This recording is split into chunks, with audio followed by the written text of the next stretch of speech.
What's going on?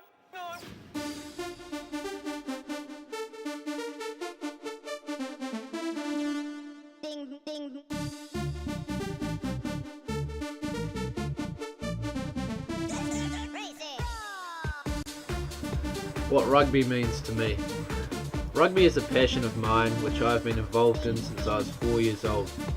Being part of a family of rugby enthusiasts, it was obvious that this is the path that I'd be following.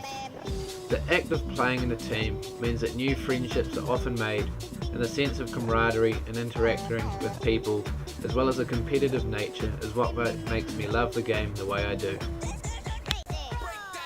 I was introduced to rugby league at the age of 4, as my dad was a rugby league player, hoping I'd follow in his footsteps. However, after I moved north and known rugby league teams in the area, I was introduced to rugby at the age of 5, and have continued playing it for over a decade. I enjoy rugby as it greatly challenges me physically and mentally, as well as lets me meet new people, make new friends, and travel around the North Island, even into parts of Australia. For this assignment, we will be performing the movement of rugby goal kicking. This is not an aspect of either of the positions that we play. However, as a skill in itself, it is an important aspect of any successful team. As the accumulation of points is the ultimate goal. This is my first attempt at completing a rugby goal kick. There are 4 phases paramount to completing this movement, the first of which is the setup phase. Key points of this phase are ball pointing through the middle of the posts, using the seams on the ball as a guide, foot placement around the ball to ensure run-up measurements are accurate. Phase 2 is the visualization of the target. In essence, this is where you can picture in your mind the ball travelling between the posts. Phase 3 is the strike. Vital parts of this phase are head down, shoulders square, body upright, non-kicking foot facing the target, and opposing arm outstretched to improve balance. The final phase is the follow-through. This involves the striking leg continuing through the path of the ball, with the head remaining down and opposing arm swinging across the body. The goal kick is a serial open skill, as it requires a combination of movements and as many external factors all acting at once. As a performer, I would consider myself in the autonomous phase of movement, as there is minimal thought when completing a kick.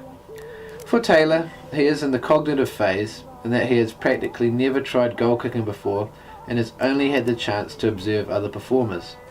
A result of this is that my intention was to teach him through the whole part whole method, and that he could try the movement for himself. I would then provide an example and break the aspects of the 4 phases down before allowing him to attempt at the movement again. To provide a visual of a proper technique, I filmed Jonty from in front to capture his movements. As you can see, all 4 phases of movement, when performed correctly, combine into one fluid motion that allows for minimal error.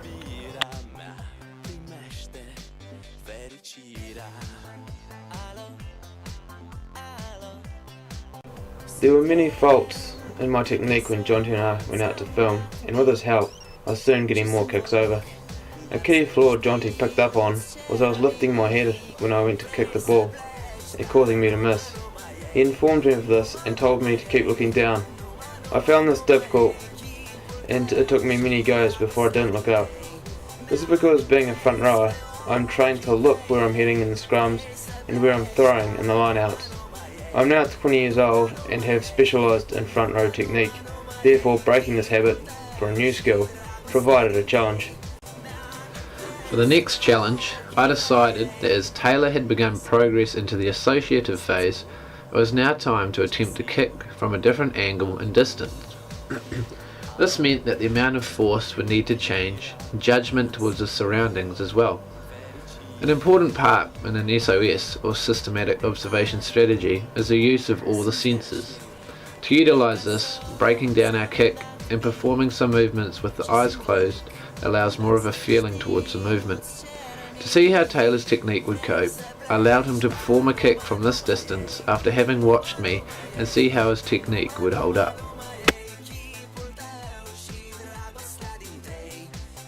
As you can see, my kick did not go so well, showing that I'm not in the autonomous stage of the skill.